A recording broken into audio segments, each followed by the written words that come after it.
Hi everyone, my name's Tom Hickmore, and in this episode of What Can TV Teach L&D, I'm looking at The Good Fight.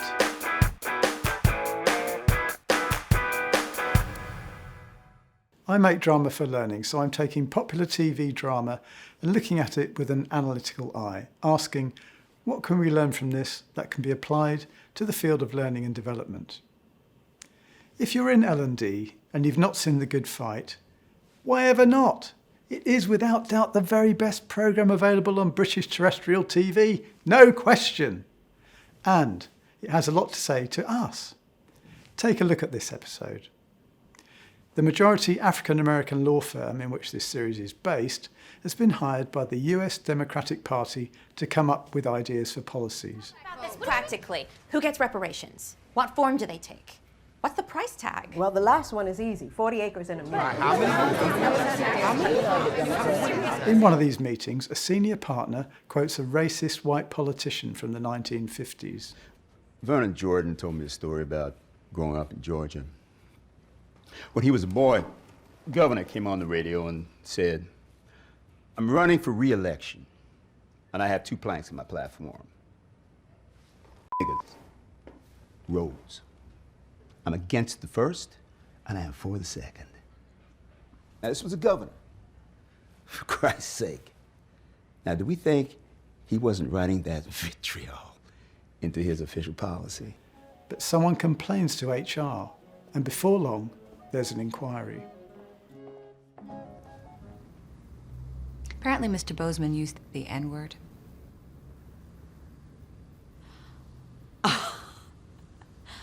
Oh, you're kidding. No, and we don't find it at all comical. We're hoping you can shed some light on what happened, and if Mr. Bozeman has used the N-word in your presence on prior occasions. Next, Bozeman, the perpetrator, confronts the head of the company that's not long purchased his firm. What are you talking about? HR called Vernon Jordan, investigating me for the capital crime of using the N-word. Well, unfortunately, I can't stand in the way of an HR investigation. Oh, this is a bullshit investigation. It's not a bullshit investigation. It is our standard to thoroughly explore any legitimate employee complaint. This is not legitimate. Now, I understand. You need to cover your ass. But you and I both know this is far from legitimate. Well, what I know is that you're aware of the rules. You didn't sign your contract that long ago. STR Laurie and all its divisions has a zero-tolerance policy for offensive language and harassment at work. Harassment, wow, it's growing now, huh? I got into this with Human Resources, and they think that the best course of action now is for everyone at Reddick Bozeman to take a class on sensitivity in the workplace. Marvellous. Next, he discusses that meeting with his fellow senior partner. Oh, God, just take the class. Just do what they want and move forward. I mean, you know what the game is. You know how to play it. Or don't play it. God, this is exhausting. Just the class. Do what you want. What are they gonna do? Are they really gonna fire their most senior black male employee because he used the N-word in a quote? God, it sounds even more ridiculous when I say it out loud. And don't forget about that photo. What photo? A couple years ago, they took that class picture of their 40 new hires, and someone online posted that there wasn't a single black face in it. And then they photoshopped in 3 black faces. They really did that. They bought us to put us in their pictures. Oh, makes me feel warm all over. And so we see another angle on the issue. It all leads to everyone in the firm taking compulsory training. L&D in the movies. Tim and Marcus are ordering lunch. Tim teases Marcus about how much he loves watermelon. He accuses Marcus of having a sticky keyboard, and after a few coworkers laugh, they move on with their day. Who would say that was a good interaction? Okay, who would say that was an uncomfortable situation? You didn't raise your hand. We need everyone to participate. I don't know, Marcus. Maybe he really likes watermelon. Maybe Tim was correct in his commentary. Marcus does not eat watermelon. Then Tim is a racist.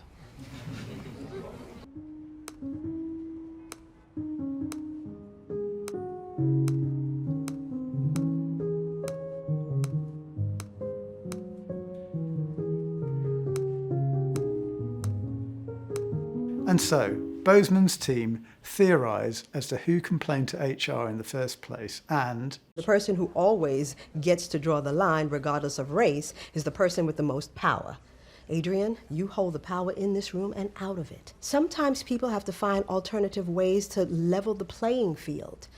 And that's exactly why departments like Human Resources exist. So, you filed the complaint. Don't answer that. He has no right to ask. It doesn't matter who filed it. And I don't care who the N-word belongs to. Every black person should have the choice not to hear it in their workplace if they don't want to, especially when it's literally part of the employer's policy. We can all come up with reasons why we don't want to hear the word, but when it comes down to it, you're confronting the past, and it's painful. There's no avoiding it. So we're supposed to confront the past between depositions. Perhaps some of us would prefer to do our emotional heavy lifting outside the office. And if that isn't a great discussion about racism and corporate life, I don't know what is.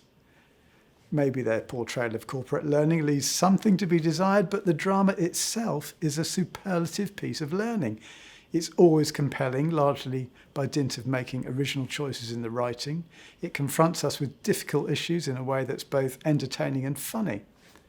Despite this, it's hard-hitting. It presents real issues with fresh clarity, and it makes us think. I bet you go away and talk about this show. And that is what we want from a drama. Drama succeeds when it both entertains us and challenges us. And when we're challenged, we want to talk about it. And that is how drama works to engage culture and how its message can spread throughout an organisation.